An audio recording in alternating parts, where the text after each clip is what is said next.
জিভ থেকে কোন ঘা বেরোয়? না কথা। তো সেই জন্যে আজকের আলোচনার বিষয়ে আমরা আলোচনা করব যে কীরকম কথা বলতে হয়, কোথায় চুপ থাকতে হয়, কীরকম কথা বললে শত্রুকের উপরও বিজয় প্রাপ্ত হওয়া যায়, আর কোন কথা বললে মিত্র শত্রুতে পরিণত হয়ে যায়।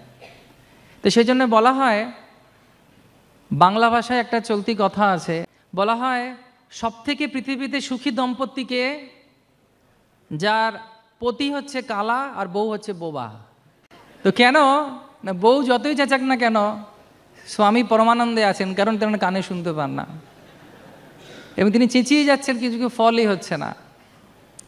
তো সেজন্য বলা হয় যে এই জীব হচ্ছে একটি বিশেষ শক্তি সম্পন্ন একটি ছোট্ট 6 ইঞ্চির বস্তু, যার ভেতরে হাড় নেই।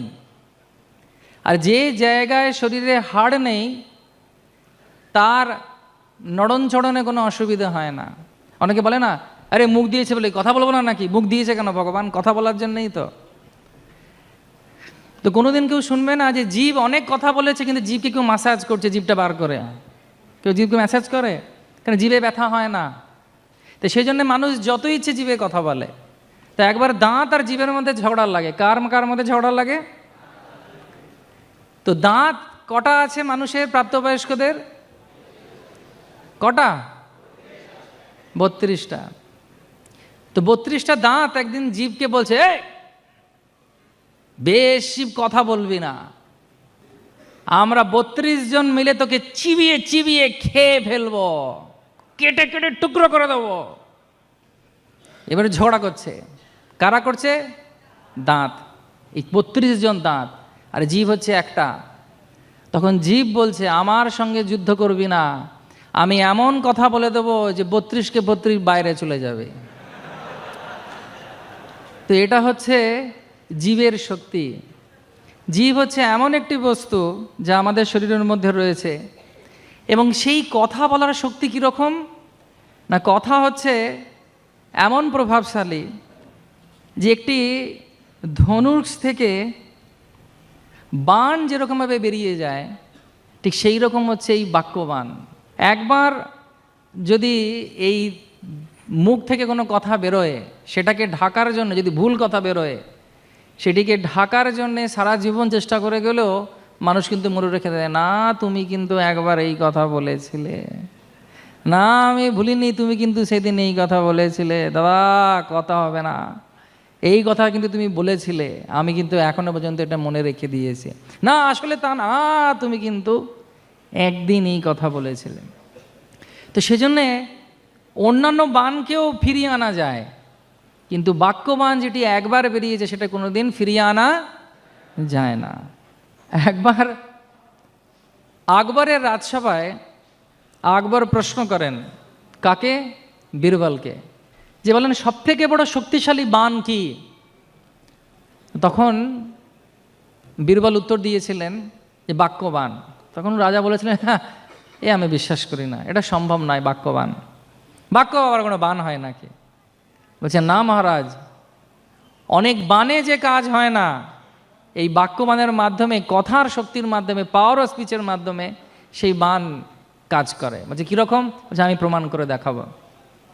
তো পরের দিন বীরবল তিনি রাজার বোনকে নিজের বাড়িতে আমন্ত্রণ করেন এবং অত্যন্ত বিনয়ের সঙ্গে, সম্মানের সঙ্গে, আদরের সঙ্গে ওনাকে পালকি করে নিয়ে যান, ওনাকে ঘরে বসান, উপঢৌকন দেন, উপহার দেন, আর প্রচুর খাওয়ান, প্রচুর খাইয়ে খাইয়ে খাইয়ে খাইয়ে খাইয়ে খাইয়ে। বাংলাদেশে যেরকম অতিথি আপ্যায়ন একদম সব থেকে ভালো, আমার তো মনে হয় পৃথিবীর যত জায়গায় গেছি বাংলাদেশের মতো অতিথি আপ্যায়ন কোথাও দেখিনি। তার কারণ এখানকার সেই সংস্কৃতি এবং সেই ভালোবাসা রয়েছে মানুষের মধ্যে। তো উনি তখন প্রচুর খাইয়েছেন। তো যখন সেই রাজকন্যা অর্থাৎ আকবরের বোনার খেতে পাচ্ছেন না, তিনি বলছেন, না বীরবল আমি আর পারছি না। তখন তার কানে কানে গিয়ে বীরবল বলছে, আর আমি তো খাওয়াচ্ছি, তোর বাপের কি, খানা। কি বলেছেন? আরে আমি তো খাওয়াচ্ছি, তোর বাপের কি, তুই খানা। এই দুটো শব্দ বলেছেন। উনি খাবারের আসন ত্যাগ করেছেন, ক্রোধান্বিত হয়েছেন, পালকি করে এসেছিলেন, ভুলে গেছেন পালকিতে এসেছেন, হেঁটে হেঁটে চলে গেছেন রাজপ্রাসাদে। গিয়ে দাদাকে বলেছে, দাদা ওকে শুলে চড়াও। তখন বীরবলকে ডাকা হয়েছে। তা আকবর বলছেন, কি এমন হয়ে গেল, খাওয়াতে গেছিলে এ আবার রেগে এরকম পেলে তোমাকে শুলে চড়াতে বলছে কেন? বলছে, জাহাঁপনা হুজুর, হে রাজা, আমি শুধু আপনাকে প্রমাণ করতে চাইছিলাম যে বাক্যবান কত বড় বান। আমি এনার জন্য কি না করেছি, ওনাকে বাড়ি থেকে নিজে পালকি করে নিয়ে গেছি, ওনাকে আপ্যায়ন করেছি, উপহার দিয়েছি, খাইয়েছি, অনেক উপঢৌকন দিয়েছি, প্রেম দিয়ে খাইয়েছি, নিজে পাখা করেছি, কিন্তু শুধু দুটো শব্দ বলেছি, সে শব্দটা আর বলছি না। সবাই শুনেছেন বা শুনেছ? সেই দুটো শব্দ এমন হলো যে সম্পূর্ণরূপে সে আমাকে শুলে চড়াতে চাইছে। তারপরে আপনি চিন্তা করুন যে দুটো বাক্যের ফলে আমার মৃত্যু এসে গেছে আমার সামনে। তার মানে সবথেকে বড় শ্রেষ্ঠ বান কি? বাক্যবান। সেই জন্যে বুদ্ধিমান ব্যক্তি কম কথা বলে, কারণ স্বাভাবিকভাবেই ঠোঁট দিয়ে মুখ ঢাকা থাকে। সবাই সোজা হয়ে বসে মুখটা একটু বন্ধ, মানে স্বাভাবিক হবার চেষ্টা করো। কিন্তু আমি জানি এই সময় বেশি হাসি পায় যখন চুপ থাকতে বলা হয়। কিন্তু কান বন্ধ করা যায় কি? কুকুর বেড়ালে কান খোলে, কোথায় আওয়াজ আসছে। কিন্তু কান স্বাভাবিকভাবে কেউ পৃথিবীর মানুষ বন্ধ করতে পারে? যদি কান বন্ধ করতে পারতো তাহলে কেউ প্রবক্তা ক্লাস দিতে উৎসাহ পেত না, কারণ সবার কান ঝোঁকানোই থাকতো। কিন্তু ভগবান কৃপা করেছেন যে মানুষের কান সবসময় খোলা থাকে, আর ওটা বোঝা যায় না যে খোলা আছে কি বন্ধ আছে। তো সেই জন্য স্বাভাবিকভাবেই বলা হয় যে কম কথা বলা উচিত। যেভাবে আমি বললাম যে সাপ ব্যাঙ তখন খায় যখন ব্যাঙটা গ্যাঙ্গর গ্যাঙ্গর করে। তো সেই জন্যে শ্রীমান মহাপ্রভুর শিষ্য রূপ গোস্বামী ভক্তিপথের কিছু সংযম করার কথা বলেছেন। যে কোনো ব্যক্তি যদি খুশি হতে চায়, সারা পৃথিবীর মধ্যে গুরু হতে চায়, সারা পৃথিবীকে নিয়ন্ত্রণ করতে চায়, সারা পৃথিবীতে তার শিষ্য তৈরি করতে চায়, এক কথায় বলতে গেলে যে পৃথিবীর উপর রাজত্ব করতে চায়, তার কিছু গুণ থাকা উচিত। তো এই উপদেশামৃতর প্রথম ভার্সে বলা হচ্ছে, বাচ বেগম মনস ক্রোধ বেগম জিহ্বা বেগম উদর উপস্থ বেগম এতান বেগাম যো বিষায়তে ধীর সর্বম ইমাম পৃথিবীম সে শিষ্যায়ত। তার অর্থ হচ্ছে যে একজন ব্যক্তি, ধীর ব্যক্তি, যে কথা বলা, মন, রাগ এবং উদর এবং উপস্থের যে বেগগুলোকে সংযম করতে পারে, সহ্য করতে পারে, সে সারা পৃথিবীকে নিয়ন্ত্রণে রাখতে পারে। অর্থাৎ উপনিষদে, প্রথম উপনিষদে বলা হচ্ছে, এই উপনিষদে বলা হচ্ছে, উপনিষদে উপদেশামৃততে, যে ব্যক্তির আনন্দ পেতে চায় বা ভালো কিছু করতে চায়, তার প্রথম কাজ কি? তার কি করা উচিত? তার বাচ বেগম করা উচিত। অর্থাৎ প্রথম অবস্থায় তার মুখ বন্ধ রাখা উচিত। জিহ্বার দুটো কাজ আছে, একটা কাজ হচ্ছে খাওয়া, আস্বাদন করা, আর দ্বিতীয়টি কি না কথা বলা। তো সেজন্য উপদেশামৃততে বলছে যে ব্যক্তি মুখ কন্ট্রোল করতে পেরেছে, সংযম করতে পেরেছে, অনায়াসে তার পরপর সবগুলো সংযমিত হয়ে যাবে। কথা যদি কারোর সংযমিত হয় এবং শাস্ত্রসম্মত হয় এবং তার উপর যদি কারোর নিয়ন্ত্রণ থাকে, এই শক্তিকে কাজে লাগিয়ে শত্রুর উপরেও বিজয় প্রাপ্ত করা যায়। এরকম অনেক ইতিহাস আছে। তো আলেকজান্ডার যখন ভারতবর্ষে আসেন, ভারতবর্ষের রাজা ছিলেন পোরাস, এবং পোরাস আলেকজান্ডার খুব শক্তিশালী ছিল। তার এমন সেনা ছিল, সেই সেনাদেরকে উনি ঘুমোতে দেবার শিক্ষা দিয়েছিলেন কিভাবে? ঘোড়ায় চড়া অবস্থায়। যে ক্লান্তি কিভাবে দূর হবে? ঘোড়ায় চড়তে চড়তে, যাতে দীর্ঘ পথ থেমে থাকতে না হয় বিশ্রাম নেবার জন্যে, ঘোড়া চলতে থাকবে, ওরা ঘুমোতে থাকবে। এইভাবে উনি শিক্ষা দিয়েছিলেন ওনার সৈনিকদের। ভালোভাবে এই পুরু রাজা হেরে যান। তো পুরু রাজা যখন হেরে যান, তখন পোরাস বা পুরু রাজাকে বন্দি করে নিয়ে আসা হয় আলেকজান্ডারের কাছে। এবং আলেকজান্ডার ওনাকে প্রশ্ন করেন, খুব সাধারণ প্রশ্ন। ওনাকে প্রশ্ন করেছিলেন যে তুমি আমার কাছে কীরকম ব্যবহার আশা করো। তখন পুরু রাজা খুব সুন্দর উত্তর দিয়েছিলেন, যে উত্তরের জন্যে তার বাক চাতুরতার জন্যে এটি বিশেষ ঘটনা ঘটে। সেই ঘটনাটি কি, তিনি বলেছিলেন একজন রাজা তার অন্য রাজা বন্ধুর সঙ্গে যেরকম ব্যবহার করে আমি আপনার কাছে সেরকম ব্যবহার আশা করি। এবং আলেকজান্ডার ওতে এত খুশি হয়েছিলেন, প্রসন্নতা লাভ করেছিলেন, তিনি পুরো রাজাকে সম্পূর্ণ ভারতবর্ষ আবার ফেরত দিয়ে দিয়েছিলেন। তা আমরা দেখি যে ব্যক্তি খুব ভালো কথা বলে, ভদ্রভাবে কথা বলে, সমুচীন কথা বলে, তাদের সঙ্গে সবাই মিশতে চায়, সবাই তাদের সঙ্গ চায়, হ্যাঁ কি না? আর যারা খুব উগ্র কথা বলে, কথা বলতে জানে না, উগ্র কথা বলে, তাদের সঙ্গে কেউ মিশতে চায়, হ্যাঁ কি না? অনেক সময় আছে না, লোকে বলে সত্য কথা খুব কঠোর হতে হবে, কিন্তু শাস্ত্রে সেটা বলছে না। যে কোনো কথাকেই খুব সুন্দরভাবে উপস্থাপন করা যায়। এবং আমরা সেই সব লোকেদের সঙ্গে, সেই সব মানুষের সঙ্গে থাকতে চাই বা কথা বলতে চাই যারা ভদ্রভাবে সুন্দরভাবে গুছিয়ে কথা বলে। তা আজকে আর কিছুক্ষণ থাকলেই বোঝা যাবে যে কীরকম কথা বলা উচিত, কীরকম কথা শোনা উচিত, কীরকম কথা বলা উচিত নয়, কীরকম কথা শোনা উচিত নয়। তার একটা আমরা অলরেডি উপদেশ সমিতি থেকে পেয়েছি। আরেকটা সুন্দর নিদর্শন আছে কালিদাসের জীবন থেকে। নেক্সট, কালিদাস কে ছিলেন? চন্দ্রগুপ্ত মৌর্যের রাজসভায় নবরত্নদের মধ্যে একজন নবরত্ন। তাকে অনেকে হিংসে করত। কেন হিংসে করত? তার কবিত্বের জন্যে, তার ট্যালেন্ট বা তার বিশেষ গুণের জন্যে চন্দ্রগুপ্ত মৌর্য খুব ওনাকে সম্মানিত করতেন। তা একদিন ওনার অন্যান্য সভাকবিরা রাজার কাছে গিয়ে বলছে, চলবে না, চলবে না, আমাদের দাবি, এটাও একটা শক্তি। তো উনি এসেছেন, এসে রাজাকে বলছেন সবাই মিলে যে কালিদাসকে এত সম্মান দেয়া হচ্ছে কেন? তখন রাজা বলছেন, চিন্তা করো না, কালিদাসের অনেক বিশেষ গুণ আছে। আচ্ছা, আমাদের মধ্যে সেই গুণ নেই কেন? বলছে, আমি এক্ষুনি প্রমাণ করছি। শুকনো কাঠ দেখিয়েছেন, দূরে কিছু কাঠুরেরা কাঠ ফেলে দিয়ে গেছিল, সেই কাঠ দেখিয়েছেন। কাঠ দেখিয়ে, শুকনো কাঠ দেখিয়ে অন্যান্য কবিদেরকে জিজ্ঞেস করেছেন, তোমরা এর বর্ণনা করো কাঠের। তখন সেই কবিরা তাদের বর্ণনায় লিখছেন বা বলছেন, সুষ্ঠং কাষ্ঠং তিষ্ঠতি অগ্রে। কি বলছেন? তো ব্যাকরণ হিসেবে, ছন্দ হিসেবে মোটামুটি ঠিকই আছে, কিন্তু সব কিছু যেন শুকনো শুকনো, কিন্তু কাঠটাও তো শুকনোই। তো সুষ্ঠং কাষ্ঠং তিষ্ঠতি অগ্রে, ঠিক আছে।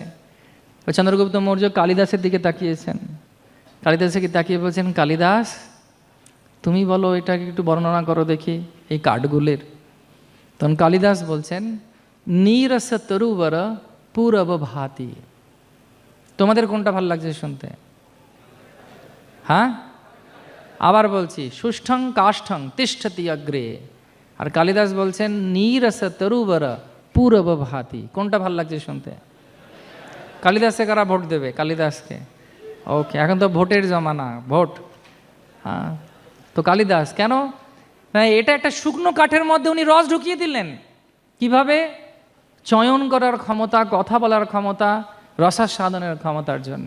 তো ভগবান শ্রীমদ্ ভগবদ্ গীতার 17 নম্বর অধ্যায়ের 15 নম্বর শ্লোকে বলছেন, অনুদ্বেগম করম বাক্যম সত্যম প্রিয়ম হিতম চ যৎ সধ্যাসে অভ্যাসে ন চৈব বাগময়ং তপ উচ্যতে।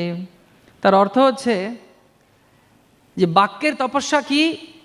বাক্যের তপস্যা হচ্ছে যে বাক্যকে হতে হবে অনুদ্বেগকারী। কীরকম কথা বলা উচিত? এখানে দেখো বলা হচ্ছে, ভগবান কৃষ্ণ নিজে বলছেন। ভগবান কি বলছেন? অনুদ্বেগ দেওয়া কথা বলা উচিত। তো সেজন্যে অনুদ্বেগকারী কথা বলতে হবে, যে কথা কারুর জীবনে বা কারুর মনে উদ্বেগ সৃষ্টি করবেন। এটা ভগবান কৃষ্ণ বলছে, এটা হচ্ছে বাক্যের তপস্যা।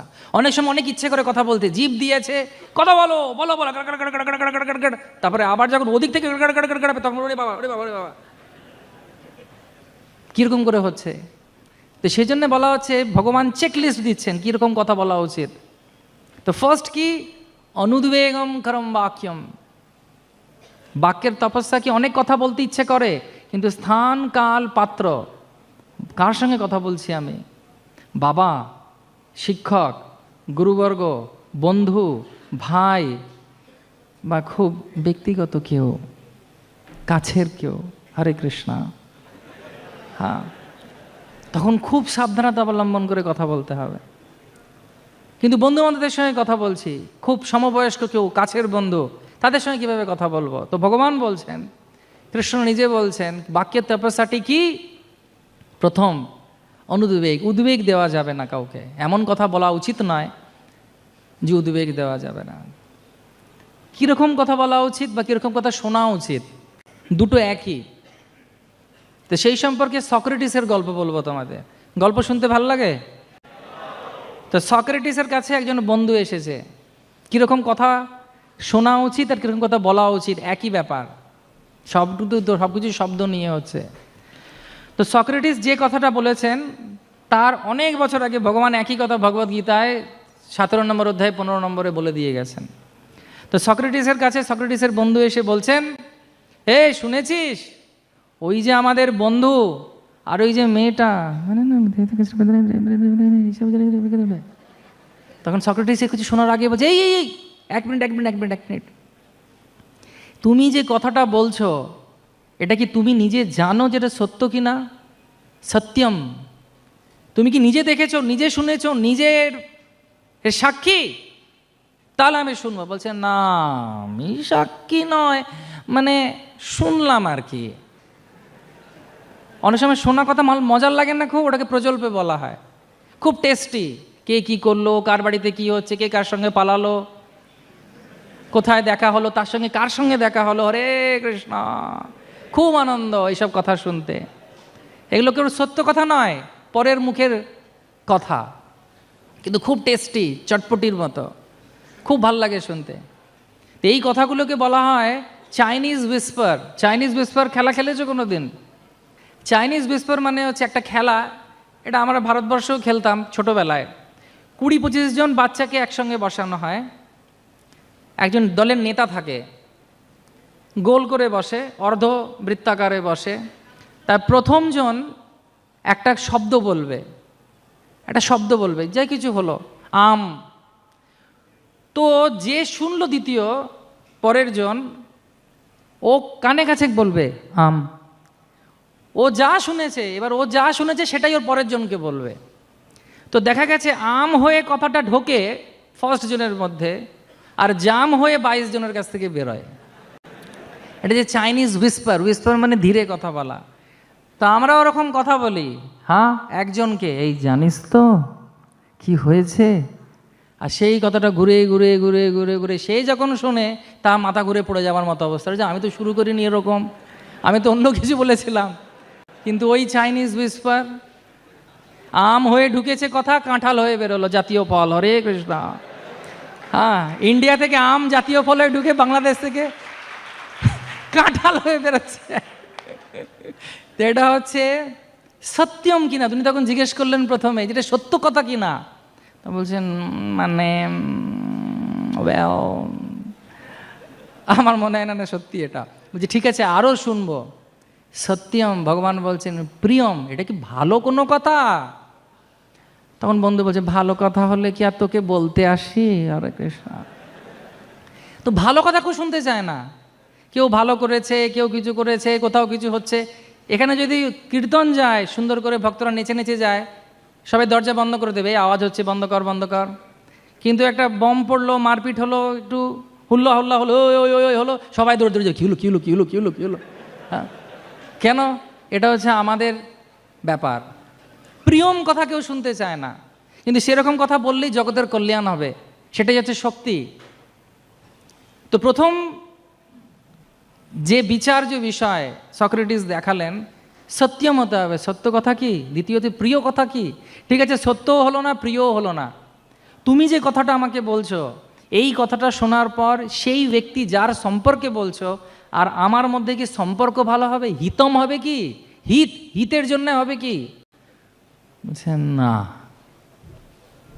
তখন বলছে, আমার শোনার দরকার নেই, তুমি মুখটা বন্ধ রাখো। তো একই কথা ভগবান বলছেন, কীরকম কথা বলা উচিত? আমার সঙ্গে সঙ্গে বলো, সত্যম প্রিয়ম হিতম চ যৎ। অর্থাৎ সত্য কথা বলতে হবে, প্রিয় কথা বলতে হবে, এবং যাতে হিত হয়, অন্যের হিত হয় সেরকম কথা বলা উচিত। তা নাহলে কথা বলার প্রয়োজনীয়তা নেই। আমাদের প্রতিষ্ঠাতা আচার্য শিল প্রভুপাদ বলতেন যে আমি পূর্ণ মৌনব্রতী, কিন্তু এতগুলো লেকচার দিয়েছেন, হাজার হাজার লেকচার দিয়েছেন উনি, হাজার হাজার লোকের সঙ্গে কথা বলেছেন, লেকচার দিয়েছেন, সব কিছু করেছেন। তিনি কেন এই কথা বলছেন? তার কারণ উনি সত্যম প্রিয়ম হিতম ছাড়া জড়জাগতিক কোনো কথা বলেননি, সব কিছু ভগবানের কথাই উনি বলেছেন। হরি বল, শিল প্রভুপাদ কি। তো ঠিক সেইভাবে রামায়ণে আমরা দেখি, রামায়ণে আমরা দেখি যে হনুমান যখন প্রথমবার রামচন্দ্রের সঙ্গে কথা বলতে এলেন কিষ্কিন্ধা ক্ষেত্রতে, রামায়ণ তোমরা জেনে থাকবে, তো উনি ব্রাহ্মণের বেশে এসেছিলেন, 3টে প্রশ্ন করেছিলেন শ্রী রামচন্দ্রকে।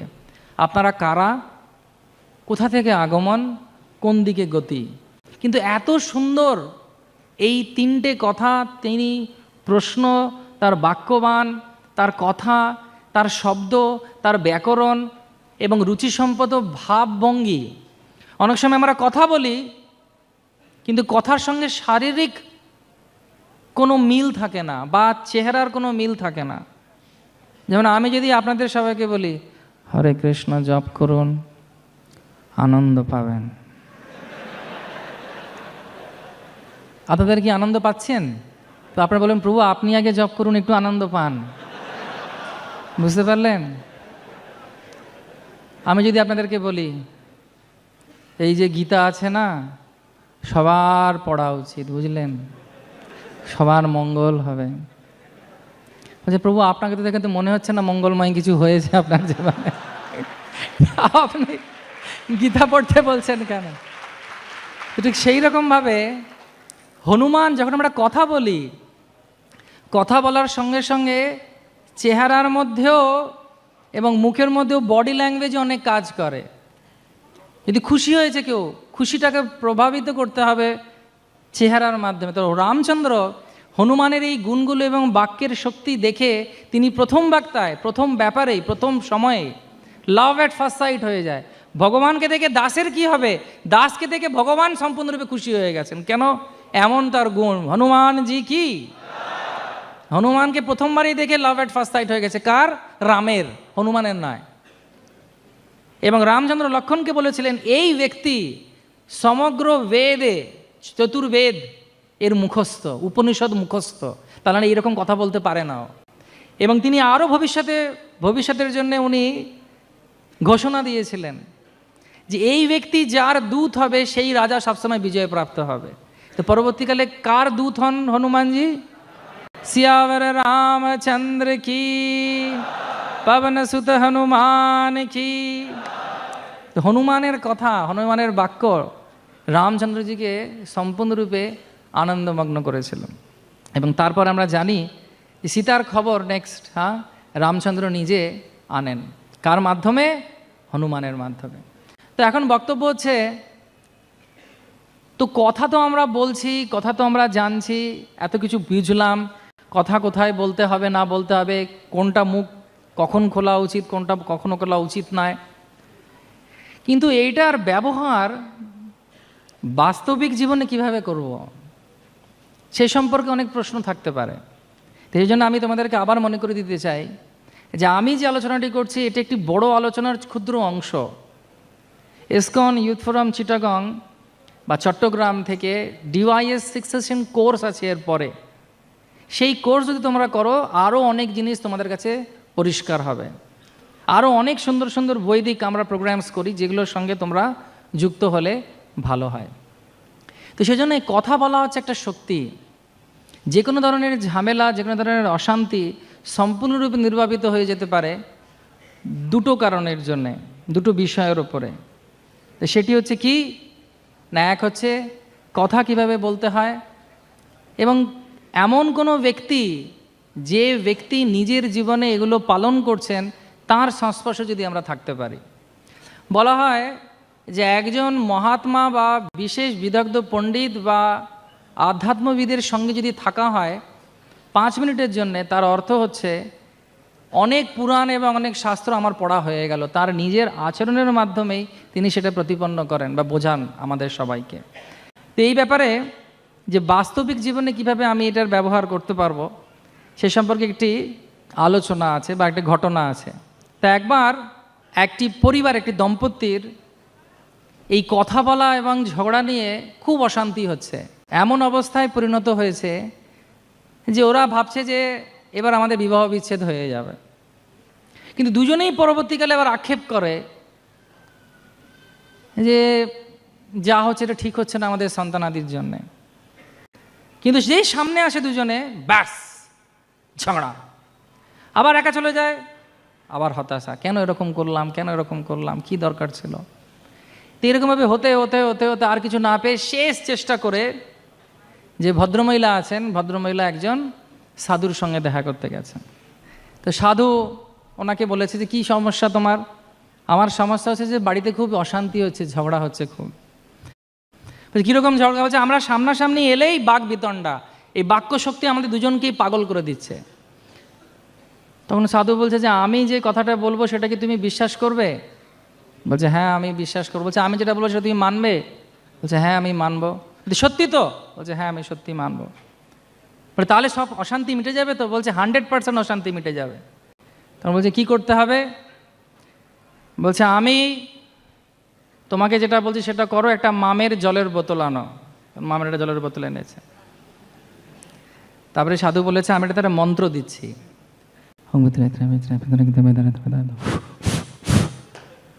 মন্ত্র দিয়েছে। তো বলছে এটা এখন একটা মন্ত্রপুত জল, এটা একটা বিশেষ ব্যবহার আছে। তুমি যখন বাড়ি ফিরবে তোমার পতি তোমার সামনে আসবে, আবার কি হবে, তখন তুমি কিছু বলবে না, তুমি একটু এই জল মুখে নেবে, কিন্তু গিলবে না কি ফেলবে না। বোঝা গেছে? যারা যারা বুঝেছেন একটু বুঝতে পারছেন তো? তো সবাই মিলে তখন ভদ্রমেরা বলছেন গুরুজি কি বললেন? বলছেন হ্যাঁ ঠিক বলেছে, এটা মুখে নেবে, গিলবে না, ফেলবে না, সব ঠিক হয়ে যাবে। ওম শান্তি, ওম শান্তি, ওম শান্তি। খুব ভালো। তো সাধুর উপরে বিশ্বাস, আর মামের মন্ত্রপুত ফোঁকা জল। তিনি বাড়িতে গেছে, অনেকক্ষণ পরে ফিরেছে, বাচ্চা কাচ্চাকে নিয়ে পতি হিমশিম খাচ্ছে। আর যেই ঢুকেছে ঘরে, শুরু হওয়ার আগেই ভদ্ররা বলছেন এই এক মিনিট এক মিনিট।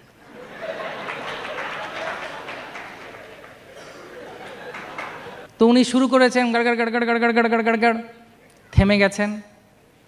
আর কতক্ষণ করবে, কারণ এদিক থেকে কোনো আওয়াজই নেই, মুখে মন্ত্রপুত ফোঁকা জল। পরের দিন আবার সকালবেলা ঘুম থেকে উঠেছে, তুমি কালকে এক মিনিট এক মিনিট। এইভাবে করতে করতে 3 দিনেই অশান্তি শেষ। হরিব, পারিবারিক অশান্তি শেষ, বাবা মা খুশি, বাচ্চারা খুশি, আর মামের জলও শেষ হয়নি, অনেকটা রয়ে গেছে। তখন তো খুব দম্পতিতে খুব আনন্দ। তো হাজব্যান্ড ওয়াইফ দুজনে মিলে সেই গুরুজির কাছে গেছে, সাধুর কাছে গেছে। সাধুর কাছে কি বলছে, আমাদের পরিবারটা বাঁচিয়ে দিলেন, আরও কতজনের পরিবার বাঁচবে যদি এই মন্ত্রটা বলেন। আর আমার কাছেও জল আছে, কারো লাগলে নিয়ে যেতে পারে, মন্ত্র গোলা জল আছে। তো কিভাবে এই মন্ত্রটা পাওয়া যায়? আপনি কি জাদু, কি মন্ত্র দিয়েছেন এতে?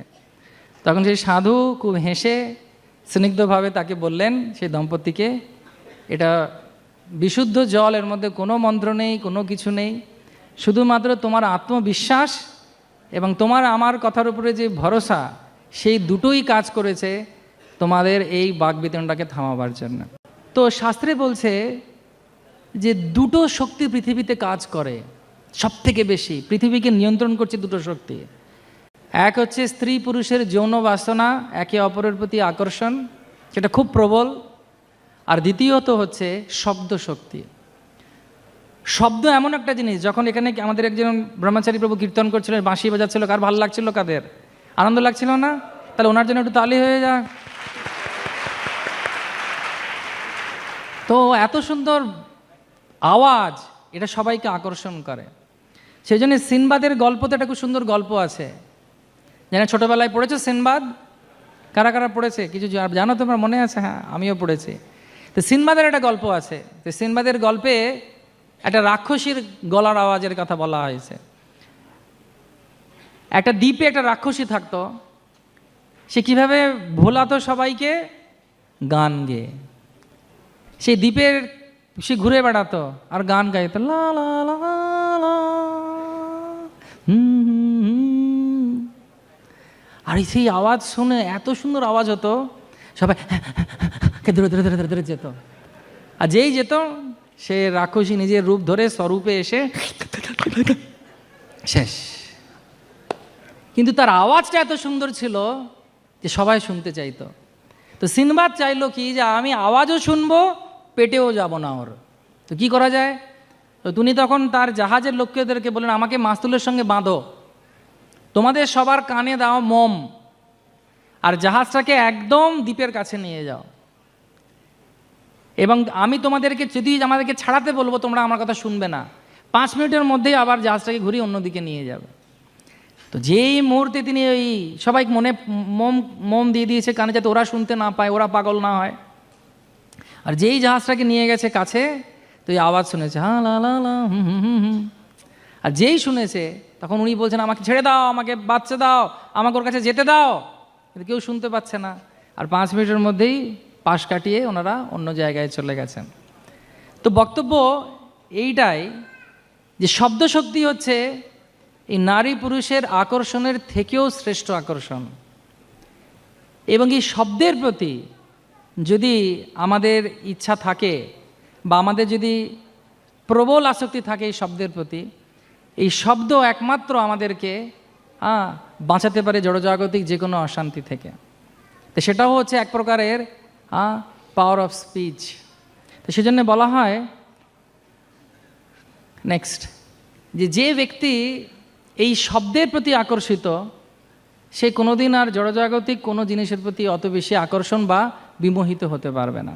তো বক্তব্য অনেক কিছু আমরা আলোচনা করলাম।